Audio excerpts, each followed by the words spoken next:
کیچڑ بن گیا، آندھی ریت کی وجہ سے وہ وہ قدم وہاں ان کے خیمے اکھڑ گئے جس میں وہ رہ رہے تھے۔ بالآخر 1 مہینہ تھک ہار کے وہ واپس چلے گئے۔ تو اس جنگ کو، اس صورت کو غزوہ خندق بھی کہا جاتا ہے، اس لیے کہ اس میں غزوہ خندق کا بیان ہے۔ غزوہ احزاب بھی کہا جاتا ہے، حزب کہتے ہیں لشکر کو، احزاب اس کی جمع، کیونکہ بہت سارے لشکروں نے مل کے حملہ کیا تھا اور اس میں بہت زیادہ مسلمانوں کو آزمایا گیا۔ اور آپ کو پتہ ہے جب بھی بڑی جنگ ہوتی ہے، بڑی آزمائش ہوتی ہے، تو منافقین کی پول پٹیاں کھلتی ہیں اس میں، اور منافقین نے جو پروپیگنڈا کیا تھا وہ بھی بہت زیادہ تھا اس جنگ میں۔ تو اللہ نے ان تمام پروپیگنڈے کو بھی بیان کیا ہے اور مسلمانوں کو خوشخبری بھی دی ہے کہ اللہ آپ کے لیے فتوحات کا دروازہ کھولے گا۔ اس میں بہت زیادہ آزمائش تھی۔ اسی جنگ میں نبی صلی اللہ علیہ وسلم نے صحابہ کو خوشخبری دی، جب آپ کھدائی کر رہے تھے اور پتھر پہ کلہاڑی وہ گیتی لگی، جو کدال ہوتا ہے وہ لگا ہے، تو چنگاری اڑی، آپ نے فرمایا مجھے فارس اور کسریٰ کے خزانے اور کنگن جو ہے نظر آ رہے ہیں۔ تو منافقین ایسی باتوں پہ مذاق اڑاتے تھے کہ ادھر ہمارا حال کیا ہوا ہے، اور ادھر جو ہے نا محمد صلی اللہ علیہ وسلم یا مسلمان یہ باتیں کر رہے ہیں کہ روم اور فارس فتح کریں گے۔ یعنی ہم اپنے مدینہ کا دفاع تو کر نہیں سکتے اور باتیں روم اور فارس کی سپر طاقتوں کی ہو رہی ہیں۔ یہی وہ جنگ تھی جس میں بھوک سے صحابہ بے انتہا نڈھال ہو گئے تھے اور پیٹ پہ پتھر باندھے ہوئے تھے، اور نبی صلی اللہ علیہ وسلم نے اپنے پیٹ پہ 2 پتھر باندھے ہوئے تھے۔ تو بہت زیادہ شدید لڑائی تھی، اسی کا اللہ نے یہاں پر تذکرہ کیا۔ اور اس میں منافقین نے نبی صلی اللہ علیہ وسلم کو زبانی باتوں سے بہت زیادہ اذیت پہنچائی ہے، یعنی طعنے اور طنز نہ، کیونکہ ایک طرف جب آپ آزمائش میں ہوتے ہیں اور پھر وہ لوگ جو آپ کا ہونے کا دعویٰ کرتے ہیں وہی جا کے جڑیں کاٹنا شروع کر دیں، یہ کیا جنگ ہے، اس میں ہم تو پہلے ہی منع کرتے تھے کہ یہ کوئی لڑنے کا موقع نہیں ہے، اور یہ کوئی فتوحات کی باتیں تو فضول باتیں ہیں معاذ اللہ۔ تو اس سے انسان، یعنی ایسا موقع جس میں انسان کو موٹیویشن چاہیے، اور الٹا آپ حوصلہ شکنی شروع کر دیں تو انسان بہت زیادہ غمزدہ ہوتا ہے۔ اس لیے اللہ تعالیٰ نے جو لوگ پیغمبر کو تکلیف دیتے ہیں یا عام مومنین کو تکلیف دیتے ہیں ان کی وعیدیں بھی بیان کی ہیں اسی واقعات میں۔ ہم شروع کرتے ہیں یا ایھا الذین آمنوا۔ اچھا، ہوا یہ تھا کہ اس جنگ میں بنو نذیر تھے جنہوں نے چاروں طرف سے مشرکین مکہ کو جمع کروایا، یعنی ان کو بھڑکایا کہ مدینہ پہ چڑھائی کرو۔ اچھا، اب بنو قریظہ سے بھی ایگریمنٹ ہوا تھا کہ ہمارے خلاف کسی کی مدد نہیں کرنی آپ نے۔ بنو قریظہ نے جب یہ دیکھا کہ یہاں سے چاروں طرف جو ہے مشرکین نے گھیر لیا اور اب مسلمانوں کی خیر نہیں ہے، کیونکہ اسباب کی دنیا میں تو لگ یہ نہیں رہا تھا کہ مسلمان فتح کر پائیں گے، اتنے بڑے لشکر جو چاروں طرف سے حملہ آور، کون روک سکتا ہے ان کو؟ تو یہ موقع دیکھ کے بنو قریظہ نے بھی معاہدہ توڑ دیا، اور معاہدہ توڑ کر مشرکین مکہ کا اس جنگ میں ساتھ دیا انہوں نے۔ لیکن اللہ نے مسلمانوں کو فتح عطا فرمائی۔ فتح اس معنی میں کہ جو مشرکین جو کرنے آئے تھے وہ کر نہیں سکے اور واپس چلے گئے۔ تو پھر آپ صلی اللہ علیہ وسلم جیسے ہی فارغ ہوئے نا اس جنگ سے، جب آپ کو اطمینان ہو گیا کہ مشرکین جا چکے ہیں، تو آپ نے بنو قریظہ پر چڑھائی کا حکم دے دیا کہ بھئی ان لوگوں نے معاہدے کی خلاف ورزی کی، اب ہم ان کو نہیں چھوڑیں گے۔ اور پھر آپ صلی اللہ علیہ وسلم نے ان کے قلعے کا محاصرہ کیا۔ یہ لوگ قلعے میں بند ہو گئے، ان کو ڈر گئے مسلمانوں سے، یہ قلعے میں بند ہو گئے۔ آپ نے محاصرہ کیا، کئی دن تک محاصرہ رہا۔ بالآخر پھر یہ بنو قریظہ کے لوگ محاصرے میں تنگ آ گئے۔ ان کی تو اللہ نے مدد نہیں کی کہ آندھی طوفان کے ذریعے، یہ تنگ آ گئے، کب تک انسان محاصرہ برداشت کرتا ہے۔ پھر انہوں نے اپنے ہتھیار ڈال دیے اور گرفتاری دے دی۔ تو کچھوں کو نبی صلی اللہ علیہ وسلم نے قتل کر دیا اور کچھ کو گرفتار کر دیا، اس کا بھی تذکرہ اس میں ہے۔ اب ہم چلتے ہیں آگے کی طرف۔ اچھا، اس کے بعد پھر نبی صلی اللہ علیہ وسلم نے خیبر کا رخ کیا، بنو نذیر کی طرف، کہ ان کو تو جلا وطن کیا تھا، قتل نہیں کیا تھا، لیکن پھر ارادہ کیا نبی صلی اللہ علیہ وسلم نے ان پہ چڑھائی کا۔ یا ایھا الذین آمنوا۔ اچھا، یہ واقعہ ہوا ہے 4 یا 5 ہجری میں، بعض مورخین 5 ہجری بیان کرتے ہیں اور بعض 4 ہجری، مشہور یہ ہے کہ 5 ہجری، یعنی غزوہ احد کے بعد جو دوسری بڑی لڑائی ہے وہ غزوہ خندق کی ہے۔ پہلے غزوہ بدر تھی، پھر اس کے بعد غزوہ احد، یہ بڑی لڑائیوں کی بات کر رہا ہوں۔ جو سب سے پہلی بڑی لڑائی ہوئی ہے مشرکین سے وہ غزوہ بدر تھی 2 ہجری میں، پھر اس کے بعد غزوہ خندق ہوئی ہے 3 ہجری میں، اور پھر 4 یا 5 2، یعنی پہلے غزوہ بدر ہوئی ہے، پھر اس کے بعد غزوہ احد ہوئی ہے، احد، اس کے بعد پھر یہ غزوہ خندق ہوئی ہے۔ ان تینوں لڑائیوں میں مشرکین نے پہل کی ہے، لیکن غزوہ خندق کے بعد پھر آپ صلی اللہ علیہ وسلم نے خوشخبری دی کہ اب ہم پہل کریں گے، اب ان میں پہل کرنے کی سکت نہیں ہے، کیونکہ 3 طرح سے وہ کوشش کر چکے ہیں، اس میں وہ ناکام ہوئے۔ تو یہ یوں کہنا چاہیے کہ دفاعی جنگوں میں آخری دفاعی جنگ تھی۔ ایک جنگ کی 2 قسمیں، ایک دفاع ہے کہ آپ صرف سیلف ڈیفنس کی طرف جاتے ہیں، اور ایک ہے اقدام۔ تو اس کے بعد آپ صلی اللہ علیہ وسلم نے فرمایا کہ اب ہم پہل کریں گے۔ یا ایھا الذین آمنوا اذکروا نعمت اللہ علیکم، اے ایمان والو اللہ کی اس نعمت کو یاد کرو جو تم پر ہوئی۔ اذ جاءتکم جنود، جب آئے تمہارے پاس بہت سے لشکر، فارسلنا علیہم ریحا، ہم نے بھیج دی ان لشکروں پر ہوا، جو طوفان آیا تھا جس سے ان کے خیمے اکھڑ گئے اور ان کے لیے وہاں قرار حاصل کرنا مشکل رہ گیا۔ وجنودا لم تروها، اور ایسے لشکر بھی ہم نے بھیجے جن کو تم نے دیکھا ہی نہیں۔ وہ لشکر تھا فرشتوں کا۔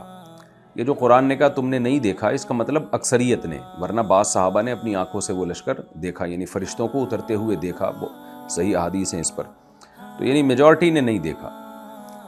باقی اللہ کسی کو اپنی قدرت سے دکھا دے تو یہ اس کے منافی نہیں ہے۔ تو لشکروں نے بھی، وہ جو اترے تھے فرشتے، ان کا بھی روب بٹھانے کے لیے اللہ نے، تو یہ ڈر گئے ان کو دیکھ کر۔ وَكَانَ اللَّهُ بِمَا تَعْمَلُونَ بَصِيرًا، اور اللہ تمہارے اعمال سے باخبر ہے، دیکھ رہا ہے تمہارے اعمال کو۔ اِذْ جَاءُكُم مِّن فَوْقِكُم، جب وہ لشکر آئے، من فوقکم تمہارے اوپر سے بھی، وَمِنْ أَسْفَلَ مِنْكُمْ، اور تمہارے نشیبی جگہوں سے بھی، نیچے سے کا مطلب نشیبی جگہوں سے بھی اور اوپر کے علاقوں سے بھی داخل ہونے کی کوشش کی۔ وَإِذْ زَاغَتِ الْأَبْصَارُ، اور جب نگاہیں ٹیڑھی ہو گئیں یعنی خوف کے مارے۔ وَبَلَغَتِ الْقُلُوبُ الْحَنَاجِرَ، اور دل اچھل کر یعنی میں نے بتایا تھا نا، اس کا محاورہ ترجمہ ہوگا کہ کلیجے منہ کو آ گئے، یعنی خوف سے دل اچھل کے حلق میں آ گئے۔ تو یہ وَتَظُنُّونَ بِاللَّهِ الظُّنُونَ، اور تم اللہ کے بارے میں گمان کرنے لگے، بہت سارے وسوسے آنے لگے تمہیں۔ یہاں کسی کو اشکال ہو سکتا ہے کہ کیا صحابہ کرام موت سے ڈر گئے اور ایمان والوں کی یہ حالت ہو گئی؟ تو دیکھیں یہ چیز طبعی ہے، آپ کا ایمان کتنا ہی مضبوط ہو، آپ جنت کے کتنے ہی مشتاق ہوں، لیکن انسان طبعی چیزوں سے خوف کھاتا ہے، یہ انسان کی نیچر ہے۔ تو اللہ تعالیٰ اہل اسلام کی حالت بیان کر رہے ہیں کہ خوف کی یہ حالت ہو گئی کہ نگاہیں جو ہے وہ خوف کے مارے اوپر ہو گئیں، اور دل اچھل کے سینوں میں آ گئے، اور اللہ کے بارے میں وسوسے پیدا ہونا شروع ہو گئے۔ تو یہ سب چیزیں نیچرل ہیں، یہ طبعی ہیں، اس کا ایمان کی کمی یا طاقت سے کوئی تعلق نہیں ہے۔ اس کی مثال وہی ہے جو میں بار بار دیتا ہوں کہ حضرت موسیٰ علیہ السلام کو اللہ نے کوہ طور پہ جب بلایا اور اللہ نے فرمایا وَمَا تِلْكَ بِيَمِينِكَ يَا موسیٰ، موسیٰ تیرے دائیں ہاتھ میں کیا ہے؟ حضرت موسیٰ نے لاٹھی جب پھینکی ہے تو وہ سانپ بن گئی۔ تو قرآن کیا کہتا ہے؟ حضرت موسیٰ علیہ السلام دوڑے وَلَمْ يُعَقِّبْ، اور پیچھے مڑ کے بھی نہیں دیکھا۔ یا موسیٰ اقبل ولا تخف، اے موسیٰ واپس مڑیں اور خوف نہ کریں۔ تو حالانکہ حضرت موسیٰ کی لاٹھی کو تو اللہ نے سانپ بنایا تھا، حضرت موسیٰ کو یقین ہونا چاہیے تھا کہ یہ میرے نقصان کے لیے نہیں ہے، لیکن پھر بھی سانپ دیکھ کے ڈر لگتا ہے۔ تو کیا کر لیتا؟ سانپ کاٹ لیتا نا زیادہ زیادہ، تو موت واقع ہو جاتی۔ لیکن یہ سب چیزیں طبعی ہیں، موت جب انسان سامنے دیکھتا ہے تو اس کو ایک طبعی خوف پیدا ہوتا ہے۔ تو جنگ میں بھی جب دشمن کا لشکر حملہ کرے تو آپ کو خوف پیدا ہونا ایک طبعی چیز ہے۔ تبھی اللہ تعالیٰ نے خوف کی دوری کو بہت بڑی نعمت بیان کی ہے، جیسے لإیلاف قریش میں ہے نا وآمنہم من خوف، کہ اللہ نے خوف سے تمہیں امن دیا ہے۔ تو یہ امن بہت بڑی اللہ کی نعمت ہے کہ آپ ریلیکس ہو کے اور بے خوف ہو کے زندگی گزاریں، یعنی دشمن کا کوئی خوف نہ ہو۔ تو یہ اللہ کی طرف سے آزمائش تھی، اور ویسے بھی اگر یہ خوف نہ ہوتا اور یہ ٹینشن نہ ہوتی تو پھر جہاد میں آزمائش کس بات کی تھی؟